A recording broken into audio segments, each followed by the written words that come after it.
নমস্কার।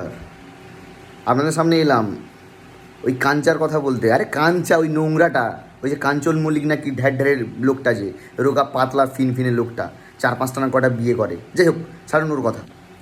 ও ওই বিয়ের কথা ছাড়ুন। ও বলছে না যে সরকারি বেতন কি নেবে না, বেতন তুই তোর ঘর থেকে দিস। আর সরকার যদি কোনো গাফিলতি থেকে থাকে তাহলে সাধারণ মানুষ কি সরকারের বিরুদ্ধে আঙুল তুলতে পারে না? না তোর পিসি ফান্ড থেকে দেয়, না নিজের ব্যাঙ্ক অ্যাকাউন্ট থেকে দিস, বল। ও নোংরা লোক কোথাকার, সংবিধান জানে না। সে নাকি আবার কোনো একটা নাকি পদে আছে, সাংবিধানিক পদে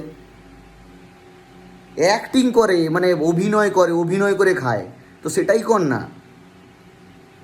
আবার হেসে হেসে বলছে, না না আমি জিজ্ঞাসা করছিলাম আর কি।